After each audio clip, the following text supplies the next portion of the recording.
Greetings, fellow armchair Imagineers. Tiki here. And Blue Dragon 5. And Jacob Gulliver. Sorry, Jacob. No, it's okay. I didn't know if you were introducing me or if I was going to jump in. I figured that honestly, you didn't figure it out while I was gone. I feel like it's kind of like an unclear rule that I should clear up nowadays. That's okay. We could have some fun with it now that we've just reveled in the awkwardness a little moment. It's great. But we kind of have we have a lot of people who are kind of a little bit kind of like the the new class of the channel that are coming in. And those people I feel like I still need to introduce. But Jacob, your family. We're on a first name basis with you. I feel like that means a lot. I appreciate it. Just be part of the of the greetings, and people know who you are at this point. So sweet. Yeah. But anyways. So Gulliver, it's been a hot minute since we talked to you. I hope things are going okay. Things are going okay now. few weeks ago things were rough, but I'm much better shape. Right on. Good to hear it. Yeah. So of course, Gulliver, you are a super fan of Doctor Strange. That's honestly kind of like one of the correct. One of the pillars of our friendship is the Doctor Strange thing. And so of course, when we knew that Doctor Strange was going to have an episode of What If, we knew we had to have you on. So really quick before we get started, just a shout out, we have LEB in the comments and also Atomic Beast. Hi guys, and I see you've stated what if Marvel went Star Wars and turned Doctor Strange into a Sith Lord? Yes, kind of. Well, actually, we did what if we didn't say the intro. It's actually the what if we went with. My God, you are absolutely right, Dragon. Mm-hmm. Wow. Okay. I'm sorry. Let's playful podcast banter. 2 minutes of it. Okay. Rewind the clock. Gulliver, you know your cue. Greetings, fellow armchair Imagineers. Tiki here. And Blue Dragon 5. And I am Jacob Gulliver. And ladies and gentlemen, as we find ourselves on the cusp of Disney's big venture into the world of streaming, even courting a war in the process, we thought it'd be nice to stay up to date on the ever-growing catalog and rule on what's a must or a bust on Disney Plus. Alrighty. So yeah, Jacob, let's just go ahead and get a little bit of before we get into our thoughts on the episode proper. Gulliver, it's been a while since we've spoken to you, and there's been a couple Doctor Strange developments. So we have a couple things to go over, and then also you have a couple for sure, and then you also have a couple comics to share with us. So Gulliver, I am very interested to know, what are your thoughts on the Far From Home trailer? No Way Home. No Way Home. You know what? It's Disney's fault. It's Disney's fault for making those titles. Right. Of course. Let's blame this on Shape Deck 2 while we're at it. Yeah. Spider-Man, there's no place like home is where the heart is. Let the guy speak, I would don't you? know. Yeah.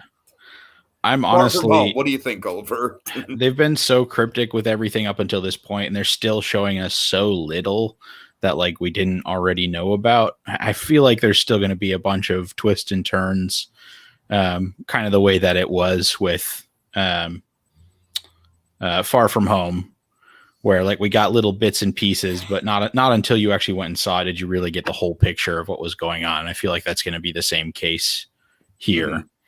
Mm-hmm. But it is really interesting. I love seeing Doctor Strange being casual, because there's so many good moments in the comics when he's, much more casual and is, having fun a little bit more.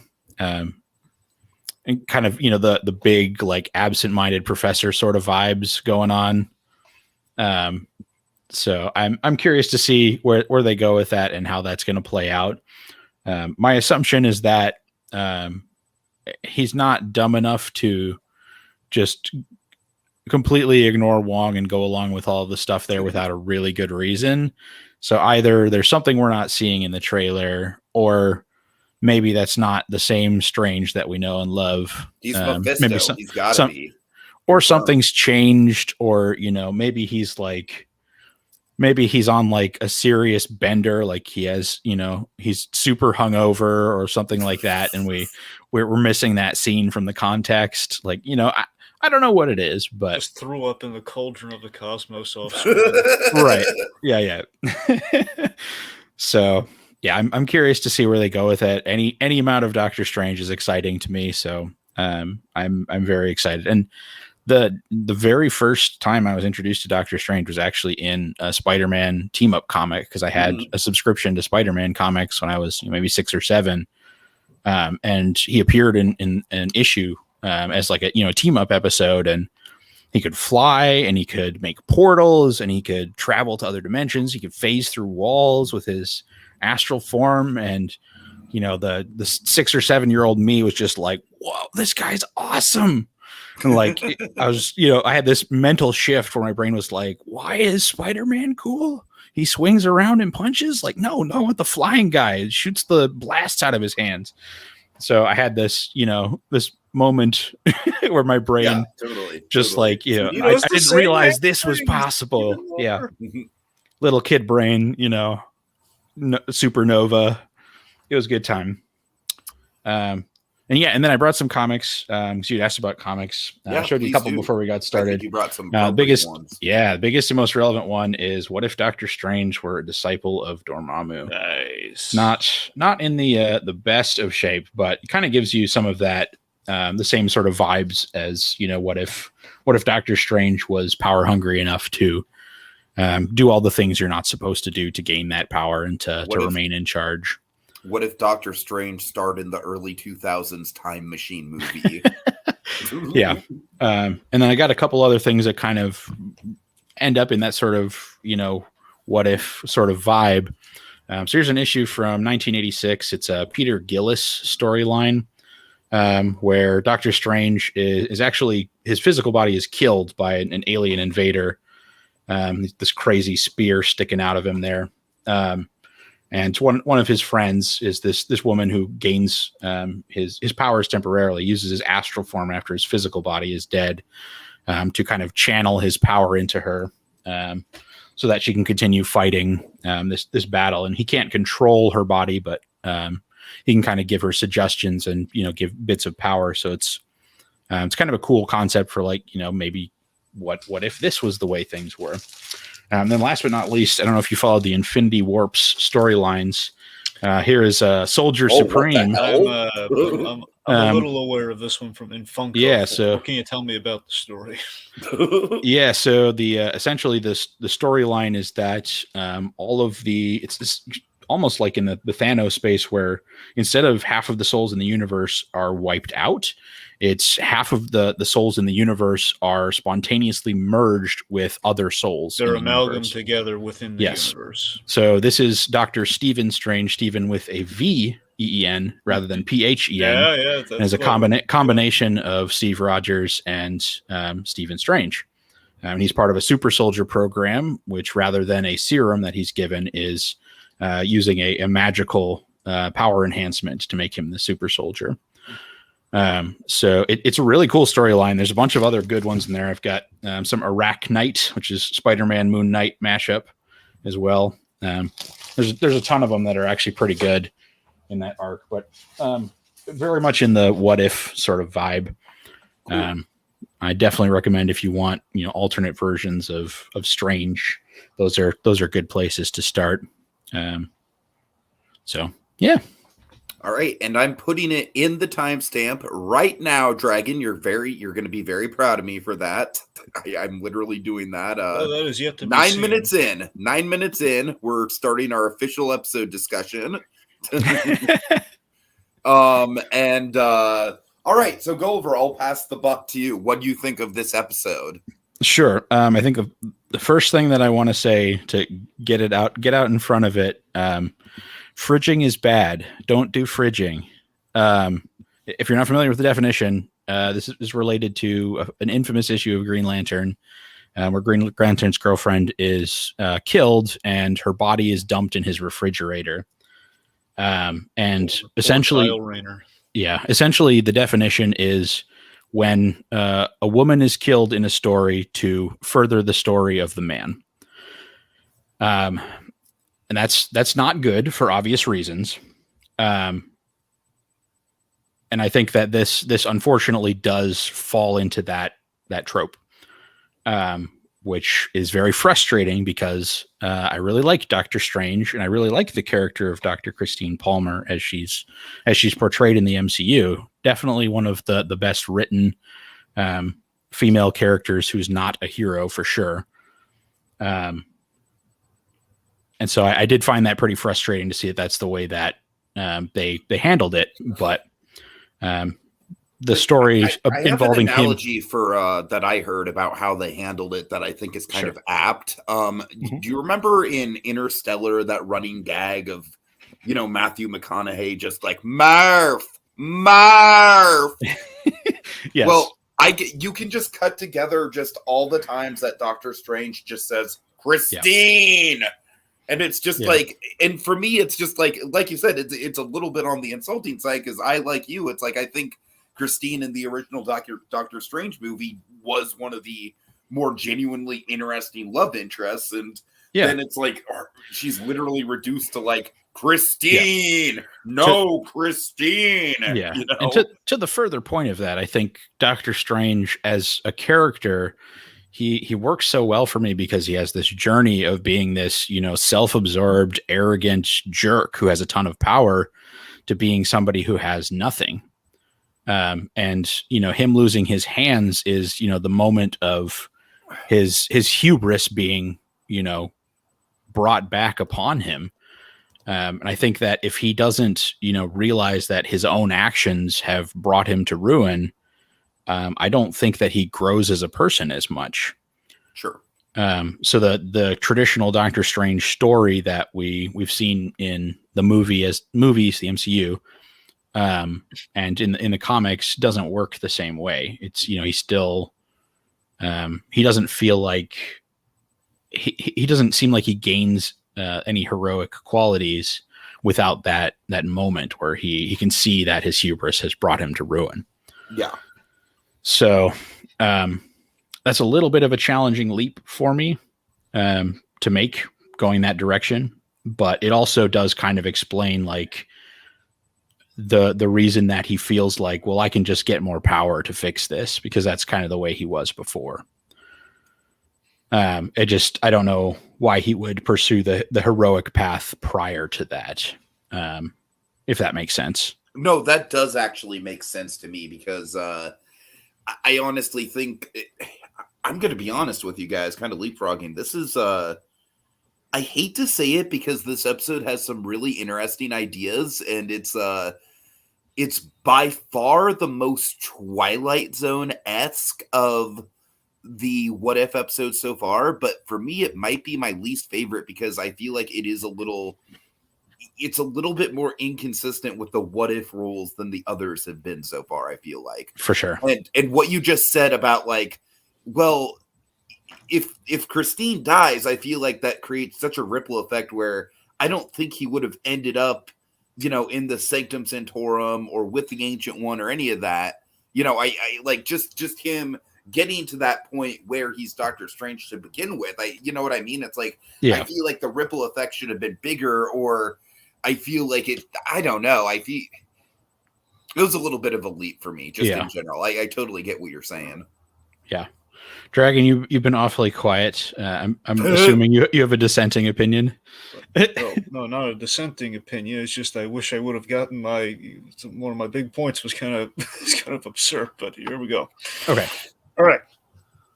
So, ironically, like Doctor Strange in the episode, I'm kind of split right down the middle on this one. I really love the back half of this. Truly, I do. Yeah, same.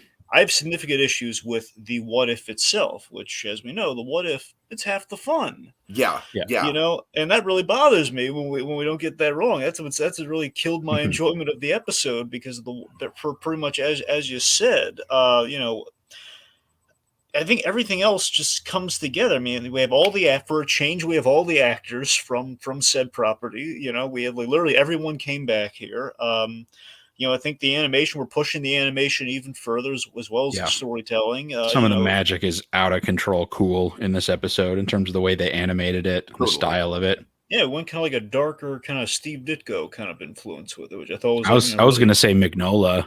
Yeah, but yeah, like that's some better, of the monsters and yeah. the shadowy sort of magic that's happening. Yeah, it's even better. So I just want to point out some of the comments here. By the way, just to shout them out, Mitali and that guy are also here. Happy to have you guys. Thanks for coming Yay. on. That guy says it can't be your least favorite when the first one exists. And honestly, it's close because I feel like this one is a lot more creative and out there. But I feel like the first one is very consistent with the what if rules. And it's very grounded in the rules. So, you can see all the leaps being made more, in line. You can see the blocks falling into place. I also think the first one, like, people are crapping on it for some reason that I don't really get. Yeah. I think it's going to probably turn around like Captain America, the First Avenger itself, where when all is said and done, people are probably going to look back on it a little bit more fondly with the context. But what I like about it is that it, it's a primer for what if. It's, it's dipping the toe into the concept. So as an episode 1, I think it works really good. Yeah, it's not like super creative or like wild in its idea. But it is in line with what you'd expect if that was what happened. Yep. So, yeah. All right. So let's see. Just to go back over some of the comments. Let's see. Yeah, that guy, I don't get the hate for episode 1. I mean, I still think it's the worst one, but it's not that bad in my opinion. And that guy counters back.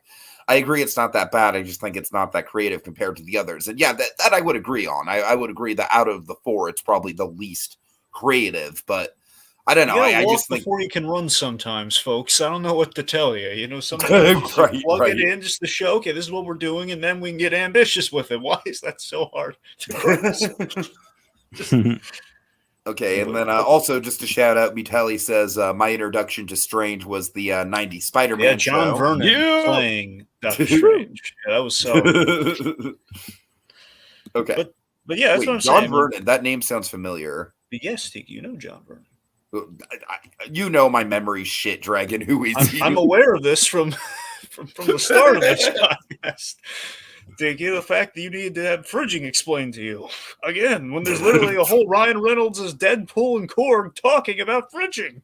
All right. Yes, John Vernon, Rupert Thorne from Batman the Animated Series, and also Joe Ross from the Incredible Hulk Animated Series. Gotcha. But yeah, so that's what I'm saying. This episode, the sloppy beginnings and the premise, I think just they really mess with a really solid episode otherwise, and it's just kind of crazy to me. Everyone has been saying this is the best one ever. Well, no, the what if stinks, but everything else is cool. Come on. Okay. Yeah. On that note, let's get to the episode rankings, guys, because we have a community page now, so it doesn't matter what we think. It matters what you think. All right. We don't have 9 episodes yet. Why are we ranking?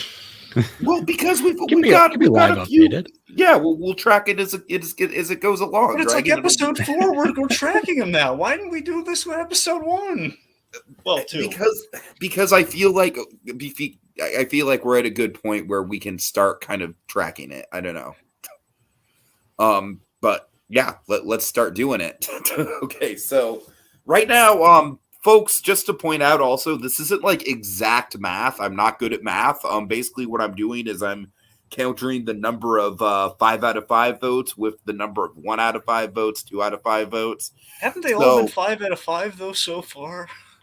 They've all been a majority 5 out of 5, but I'm saying to break the tie, I'm counting like a 1 out of 5 is like a negative against it. Does that make sense? No, but just keep going. If you have a better way to count it, then let me know. But, well, yeah, I would wait for them all to be done and then rank them. That's how I would do it. Okay, so I'm just going to track it, guys. I'm just going to track it. So episode 3 is at number 1 right now, which I would honestly agree with. Episode 4 is at number 2. Episode 2 is at number 3, and episode 4 is at number... Wow. This is not confusing at all, Tiki. No, it's not. I'm terribly sorry. You guys see the rankings. You know what? In the future, I'm just gonna have the episode titles. But yeah, just to point out, episode 4, it was very close between the two. Episode 3, just it was like Episode 3 was at about 68%. Episode 4 was at about 58% at 5 stars out of 5 stars. So, yeah. All right. I'll get more professional with that as we go along, folks. I promise. Literally just needed to share the percentage, but okay. That's true. All right. Okay. So, Honeybee's asking what your problem is with the what if part. So, Dragon, can you elaborate? I'd love to. So, please do. Again, in an otherwise great episode, here's what just throws it off the rails for me. The what if does not track the dominoes, just they're not lining up. And again, that's half the fun. Where, okay, so Christine Palmer, so she's the we're playing her as the serious. The what if being okay. What if there was she was the serious girlfriend pre the accident? Which I mean, it was implied they at least had been an item, and then probably then they kind of became more so friends. So that's perfectly fine. That's not a problem at all. So okay, so we put her in the car because of that. So the idea that we lose her and not the hands does not lead to Kamar-Taj at all. Yeah. Does not lead us there. I don't believe like a loss versus like a physical thing that you feel if I could operate in my own hands, I could fix them, but I can't do that. And he literally goes to, I believe, is Benjamin Bratt, right? Benjamin Bratt. Yeah. The Benjamin Bratt sorcerer character told him like, yeah, I went to Kamar-Taj, I learned the arts and helped clear my back problems. So again, like there was a tangible solution. But you can't really, as we learned from Rick and Morty, you can't really cure death. What do you guys think of Mutali's comment here? He says, I don't buy if that Strange wouldn't still lose his hands, even if Christine was also there. That is also a good point, Mutali. That's what I'm saying. Things aren't computing on that front, but and the fact that we just glazed over. So literally the same movie happens, just we lost Christine, and yet when we showcase the same movie happening up front, we end up at the hospital, which Christine was kind of our in for getting to that scene when the Ancient One, dies in the hospital.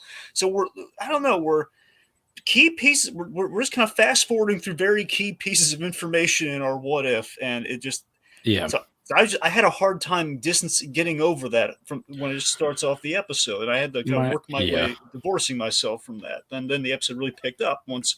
Okay, now we're Doctor Strange has become power hungry. Okay, if I were writing an episode with the core premise of how do I get evil Doctor Strange fighting good Doctor Strange with a cool magic? Yeah, I could see this episode being written with that fight being the first thing that's written, and then working backwards from there. But the problem is the steps to get there are not quite in line with what you would hope to get the end to justify the beginning. Yeah. So I think you're right on there. I think the first 3 episodes have been honestly rock solid as far as connecting things back to the grander MCU, like stuff like Thanos turning good, or the Hank Pym reveal, the dominoes of logic so in line with what we know of the timeline and the characters. Yeah. Also, did you guys tell me if you guys had this problem at all? And this is something that, again, on the rewatch, I think gets better, but the absolute point thing, that's a clever idea. It's just the way in which we show it. At first, it felt like, is there someone deliberately trying to kill Doctor Strange? We're going to do a Groundhog Day mystery when we kept doing we kept basically doing an homage to the Dormammu. I am so glad you brought that up. Okay, so here's my big thing besides just the what if stuff. It honestly was starting to piss me off where I was like, just don't get in the car, Steven. But then we did show that. Take her to a hotel, take her to a park, anything but getting in the damn car. I mean, it's I get that we show that even if he doesn't drive, that, she still dies. But it took, oh my God, he tried it way too many times. He's cleverer than that. Yeah, but every time we started that, at first I had 2 thoughts. It kept happening. One is we keep framing it where the accident this go around was a car rear ends him, as in it sounds like someone's trying to kill Doctor Strange, and we do that at first 3 times in a row. It's Hank Pym. Yeah, that's what I'm saying. It feels like that would be a good twist. That would be a good twist. That, or Hydra or something, doing the never version of Project Insight. I don't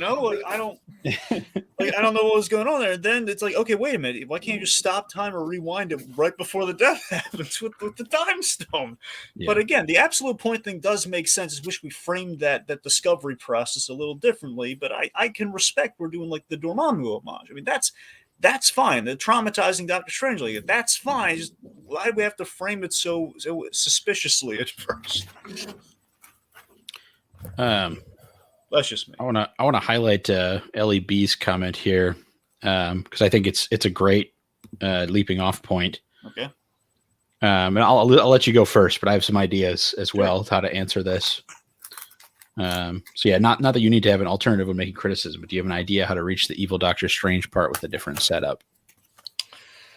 Well, I mean, the thing that I kept thinking of during the episode, I'm not sure this is like a really great solution. It's just that, well, okay, to arrive at an evil Doctor Strange, I imagine.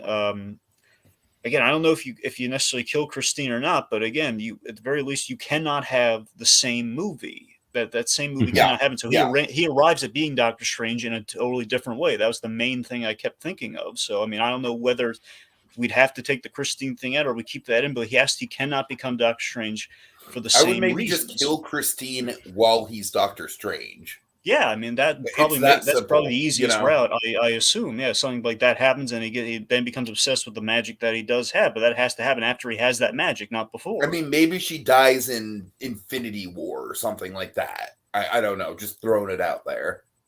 I mean, maybe like the Thanos snap drives him off the deep end. Again. Or something like that. Again, I don't know if that necessarily works, but something like something along the lines there. Or idea I'll throw at you, and this is not a great pitch. I'm saying it's my instinct. When I think of Doctor Strange, I always think of one of the things I always think of is his introductory into the MCU, which was a line in Captain America: The Winter Soldier. You know, what if Project Insight actually happened and it killed Christine instead of Doctor Strange, or something along those lines? Or what if that had something to do with the formation of Doctor Strange in a different avenue? It gets us the evil Doctor Strange. I don't know. Again, and then that guy brings up Hydra did have Strange on their list, didn't they? Exactly. That's what I'm saying. That's the only in terms of like a different factoring of the Doctor Strange origin. Perhaps that ties into it. Some Hydra's got eyes on Doctor Strange. I don't know. All right, Gulliver, what are your thoughts? Hit us with a better pitch, Gulliver, please. Okay, so here's my pitch for an alternate what if that circumvents Christine's death entirely. Mm-hmm. So there's a moment in the Doctor Strange film where he's trying to use the sling ring to make the portals. Yeah. And he's struggling, and the other, initiates are working on it as well. And the Ancient One, throws him out in the wilderness or whatever. The top of the mountain. He was in like the top of the mountain.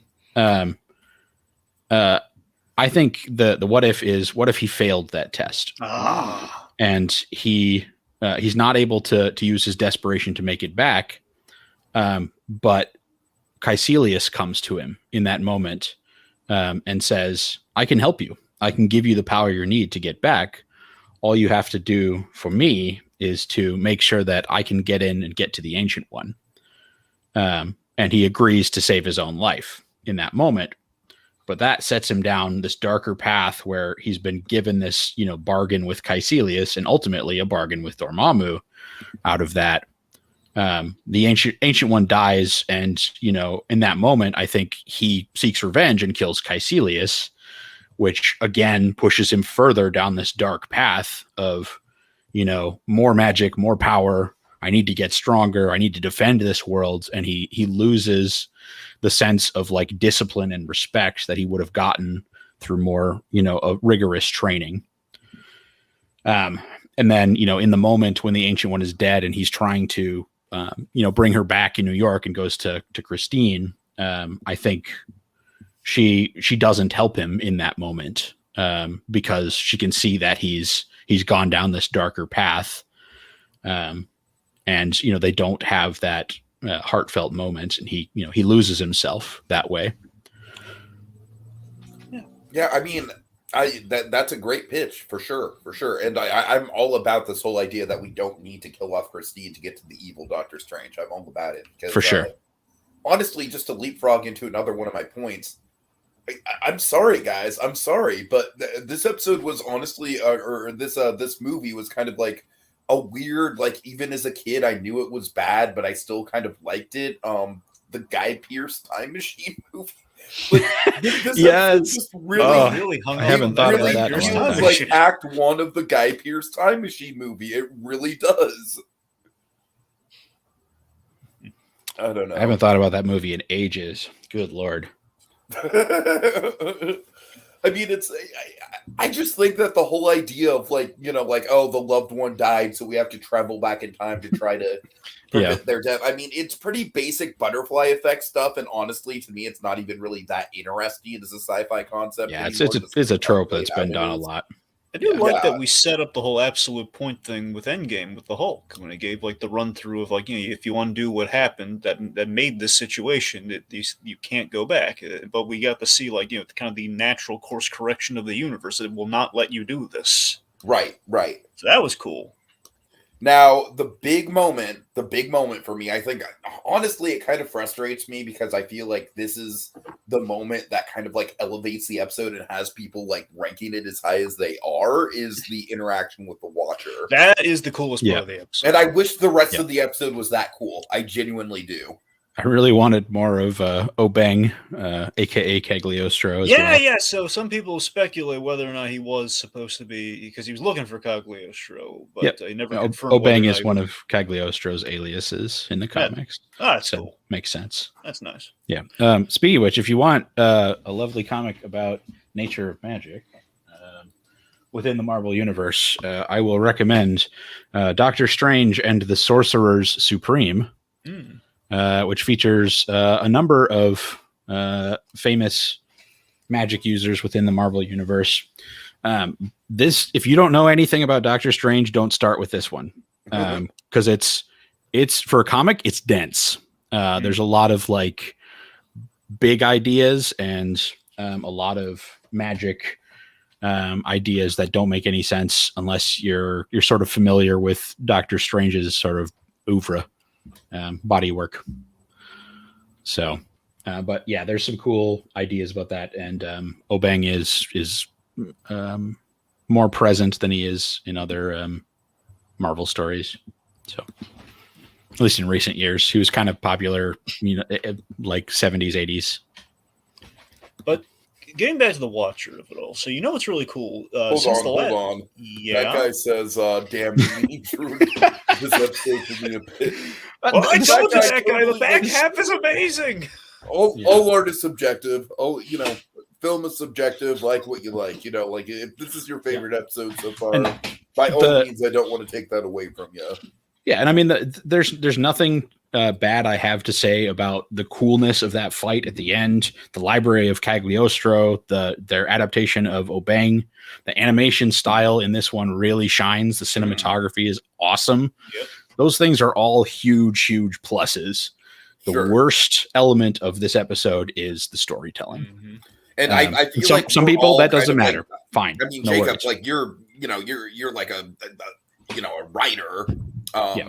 And I feel like Dragon and I are both creative types. So sure. I feel that's like an kind of like depiction. We're types. Yeah. We're types. I mean, I'm just saying this man has literally produced stuff that he has written. So, I'm giving him more credit. We can appreciate the creatives.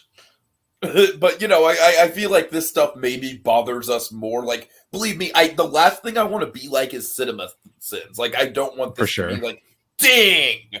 Yeah. Like I hate that kind of criticism. So it's like Eisenberg on repeat. Those guys. And it's, I think it's okay to like problematic stuff so long as you're not, violently defending its problems.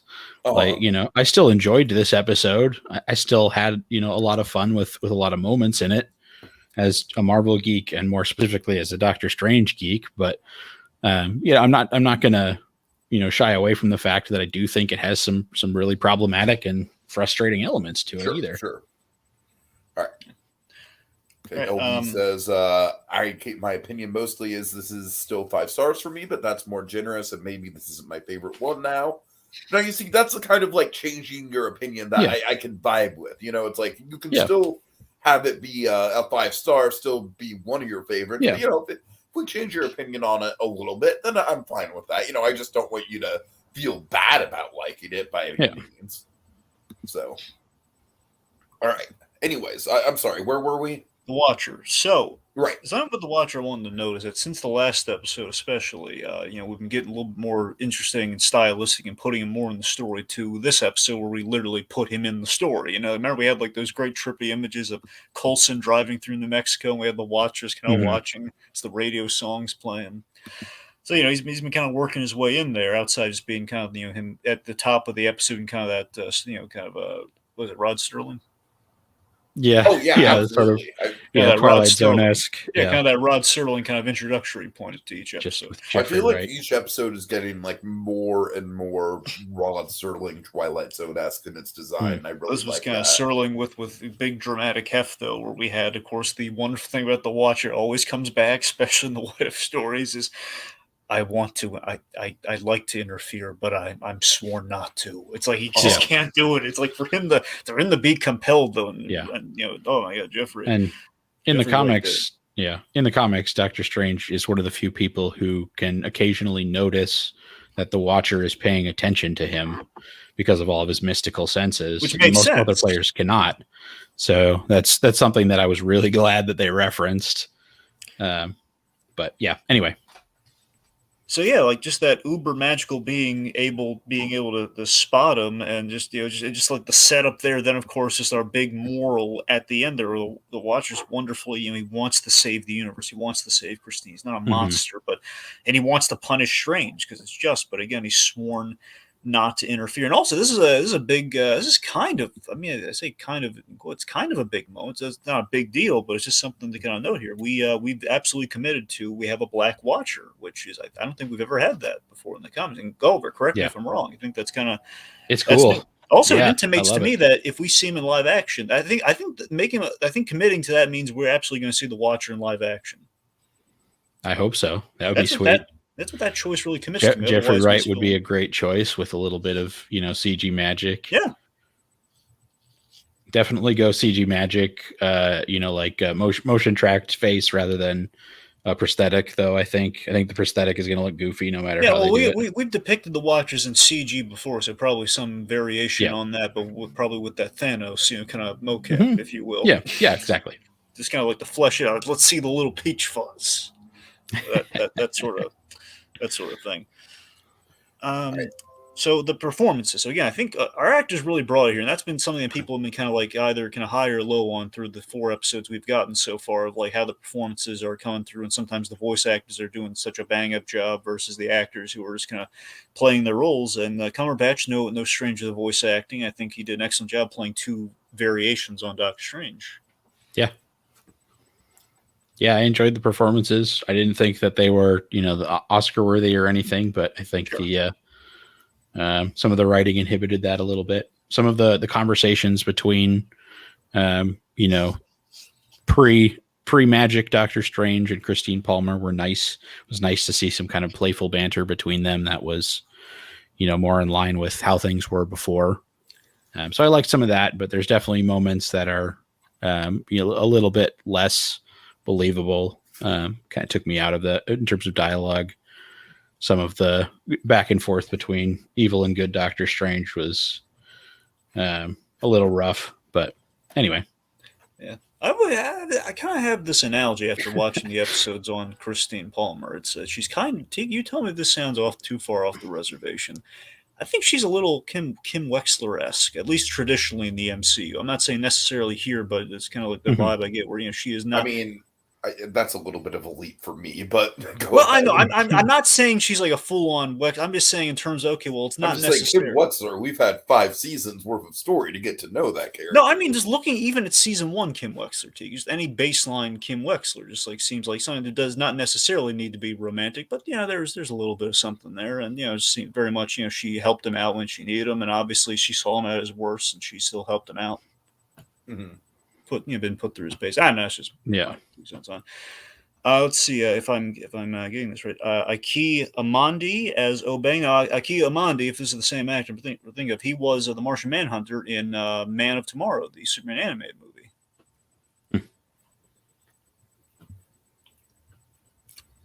Yeah, I don't know anything about him, but yeah, I thought his performance was excellent for sure.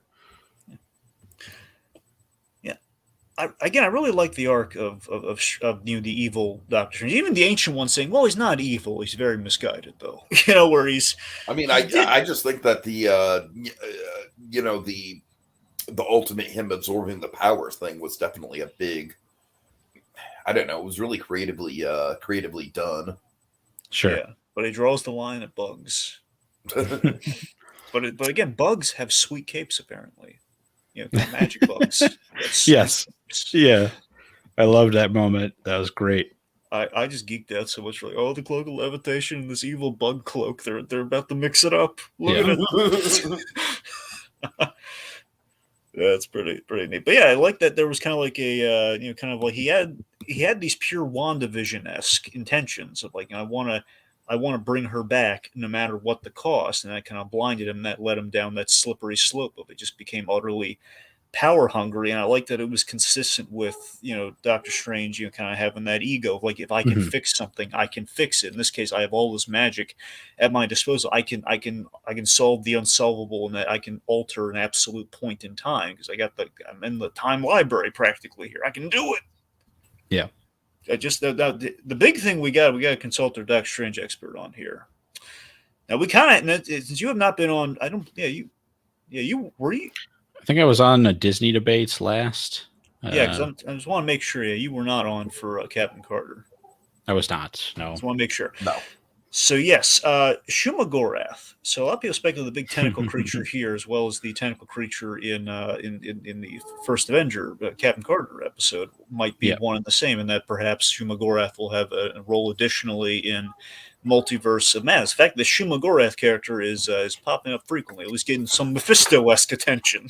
Yes, we shall see. What can you tell me about Shumagorath, like as a cell, Gulliver? Like anything in general you can give me quick notes of? Yeah, I mean, basic explanation would be an element of like the Lovecraftian or Hellboy-esque cosmic horror, mixed with kind of the like space action vibes that you'd expect from more of like a Guardians of the Galaxy or Cosmic Thor stories. Would be kind of where I'd put it. So a little bit of the sort of creepiness where you never exactly know what Shumagorath's motivations are, or what powers he actually has, because he seems to have like a wide variety of things that he can do to mess with people, but also like a giant tentacle eyeball monster that flies through space and can do various different supernatural abilities the way that a sorcerer would is a pretty cool enemy to do battle with, regardless of what type of comic character you are. I think definitely like peak of popularity for Shumagorath would be like late 80s, early 90s. So we'll see. I don't know if they're gonna bring that element in, but I'm interested. I got a weird question for you guys. Mm-hmm. Did at any point before the episode started, did you just for a moment think, if he lost his heart instead of his hands, are we going to try like an Iron Man thing here? Are we going to try and like do the shrapnel somehow? Or are we going to? I can't say that crossed my mind. No, that's what I'm saying. For a moment, he lost his, like, that's a weird way of putting that. It is a weird way of putting it, I will admit. I was saying in the MCU where we physicalize, we literalize a lot of this stuff. I mean, it's a more creative title than "What if Doctor Strange turned evil?" But I want to highlight that guy's comment from a few minutes ago. I also like how the magic look. I really hope that Doctor Strange 2 has at least some of that. I think the magic in Doctor Strange look cool. I like the almost creepy look in this episode. Absolutely, I super agree with that. The monsterized Doctor Strange was terrifying. Yeah. I would make the comparison of like if the way that Doctor Strange's magic looked in the rest of the MCU is what we would traditionally imagine, a lightsaber to look like. The evil Doctor Strange's magic is like Kylo Ren's unstable lightsaber with the like, jagged edges and the like weird fluctuations in brightness and density, because it's unstable. It's clearly very powerful and raw energy. I think that would be something that is very cool to see. And that the whole magic element of this episode is absolutely the strongest part of it. So I definitely agree with that. All right. All right. Anything else we need to hit on, guys? I mean, else is. I'm sorry, Jake. Go on. You got anything? I don't think I have anything else that I particularly want to mention. I was surprised that Caecilius wasn't in this. Well, he was dealt with. This is after the first Doctor Strange movie, so that's yeah, but like, I mean, they brought back the Ancient One. Like, she's dead, but like, she's still doing stuff in this one. Does the Ancient One come back? Tiki and I did a pitch a while back for Christmas in July with WandaVision, and we did the thing that was in the Ultimate Alliance game where the Ancient One comes back in a mirror. Does that happen in the comics at all, or is that like something like sometimes? So there's sort of this thing where if powerful magic is done, especially when it's tangentially connected to an item that belonged to the Ancient One, or to a lineage connected to the Ancient One, then sometimes they'll be able to sort of communicate with like the soul. And there are various different sort of like dimensional travel and time travel things within Doctor Strange and the Sorcerer's Supreme. One of the characters mentioned in Sorcerer's Supreme is a time shifted young Ancient One who is like basically a magic apprentice at that point. And he's just Yao at that point. Which is really interesting to see, this young version of the Ancient One just sort of learning magic. So there's definitely ways to get around the Ancient One being dead throughout a large portion of the chronology. But for the most part, he or she stays dead. So, All right. I like that guy's comment here. Speaking of Sam Raimi, if Wanda's first scene in that film isn't in the cabin, I'm suing Disney. Oh yeah, she is in that cabin in one Wonder Mountain, so we can absolutely. I mean, yeah, it makes a lot of sense, especially for Sam Raimi. Yeah. Oh boy, we found an evil book, the Necronomicon. Well, in this case, the Darkhold. Yeah, I was just making an Evil Dead reference. No, I know. I'm just saying we literally could like lampoon it, like, well, we have the Darkhold, we got a cabin. Yeah. They could literally do like a cold open. It got inside my hand, and I had to cut it off. Oh god. Multiverse of Madness, guys. Like as all the Marvel stuff is happening, I'm just getting more and more excited for that movie. Jesus Christ, I'm sorry. Can you guys hear that dog? That dog is freaking loud. Only barely. Answer? Yes. Only barely.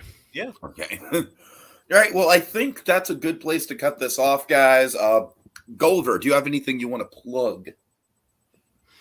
If you haven't checked it out yet, and if you like horror stuff, there's a new podcast on our network called Dead North, which is all original horror put together by a bunch of folks in the Midwest United States. And it's all audio format. It's available for free. There's a piece that Kyle and I wrote in a second episode, which is about a haunted VHS of Star Wars. If you like geeky stuff, if you like horror, definitely check that out. You can find all of our stuff for free at hotchocolatemedia.net. Nice. Okay. All right, and big thanks to Mutale, LAB, that guy, and Atomic Beast for coming on this time around. You guys all rock. And without further ado, that'll do it for us this week as we holster our remotes till the next installment calls for the draw. Mono y mono, just Plus and Us. Don't do anything reckless. Christine!